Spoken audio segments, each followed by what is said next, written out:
السلام علیکم ورحمۃ اللہ وبرکاتہ۔ میں بہت تھک گیا ہوں، سارا دن مشقت اور پتہ نہیں کیا کیا کچھ کر کے مجھے ہمت نہیں رہی کہ میں نماز ادا کر سکوں۔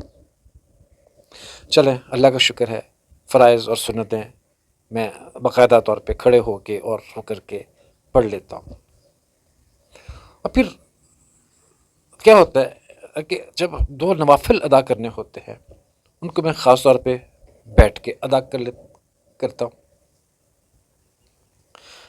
یہ میری سمجھ سے بالا تر ہے کہ میں ایک نوجوان ہٹا کٹا آدمی مشقت بھی کرتا ہوں، کام بھی کرتا ہوں، تھکتا بھی ہوں، نہیں بھی تھکتا بعض دفعہ، صحیح ہے نا، لیکن بالکل فریش بھی ہوتا ہوں۔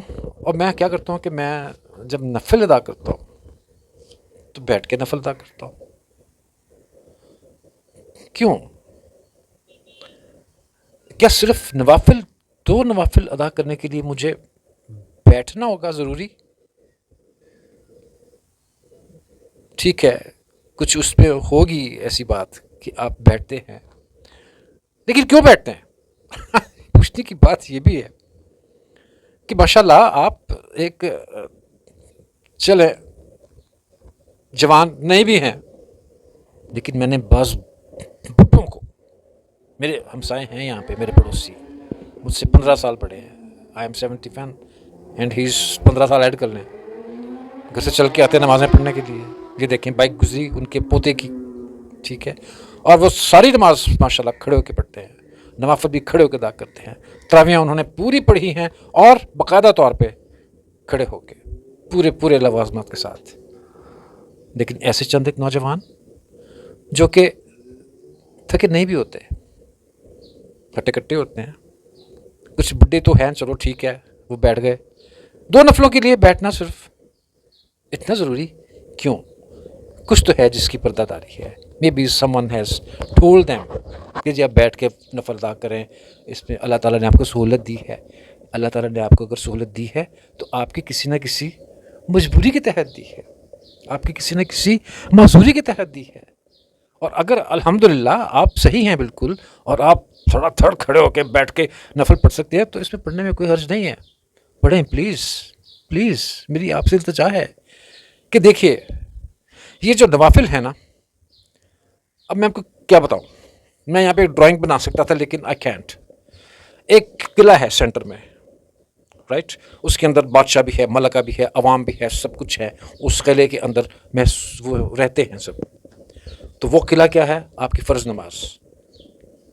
اس کے باہر ایک باؤنڈری ہے جس میں آپ نے کچھ تھوڑی بہت باؤنڈری وال بنی ہوئی ہے، وہ آپ کی سنتیں ہیں، ٹھیک ہے۔ اور اس کے باہر آپ نے کوئی فوجیں بھی تعینات کی ہوئی ہیں تھوڑی بہت، اور اس کے آگے ایک قلعے کے باہر ہوتا ہے نا ایک پانی کا وہ ایک بنا ہوا ہوتا ہے، وہ بھی ہے۔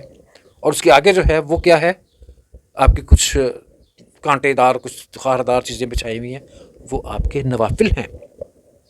تو کوئی دشمن جب آئے گا اس قلعے میں انٹر ہونے کے لیے تو پہلے وہ ان نوافل کو پار کرے گا پھر وہ ان سنتوں کو پار کرے گا، اور پھر وہ اس فرائض پہ حملہ آور ہوگا۔ سوچیں، اگر آپ کی پہلی ہی فصیل کمزور ہوئی تو دشمن تو موقع مل گیا، اس کو پتہ چل گیا کہ یہ کتنے اس میں ہیں، پھر اس نے آپ کی دوسری فصیل بھی پار کر لی، سنتوں والی فصیل بھی پار کر لی، اور پھر اس نے آپ کے فرائض پہ حملہ آور ہو گیا۔ یہ دشمن جو ہے نا، وہ شیطان ہے تو بڑا زبردست۔ میں شیطان کے اوپر ایک بڑی چیز سوچی ہوئی ہے، اللہ تعالیٰ کی مخلوق ہے وہ، اللہ تعالیٰ کی مخلوق ہے وہ، اور وہ کچھ بھی ایسا نہیں کرتا جو کہ اللہ تعالیٰ کے حکم کے اگینسٹ ہو۔ اسے حکم دیا گیا ہے کہ ایڑا بندہ ہے نا اینوں ورغلانا ہے، وہ اپنا کام کر رہا ہے پوری تنتہی کے ساتھ۔ There will be separate lecture on it انشاءاللہ۔ تو ہم کم از کم اپنے آپ کو کمزور نہ بنائیں، ہم کمزور نہیں ہیں۔ جب ہم اللہ کے حضور پیش ہوتے ہیں، حاضر ہوتے ہیں، سر بسجود ہوتے ہیں تو ہم قوی ترین انسان ہوتے ہیں۔ We are the luckiest persons and we are the strongest persons۔ اللہ تعالیٰ ہماری ہر عبادت کو، ہر قیام کو، ہر رکوع کو، ہر سجدے کو قبول و منظور فرمائے۔ السلام علیکم ورحمۃ اللہ۔ wish you best of luck.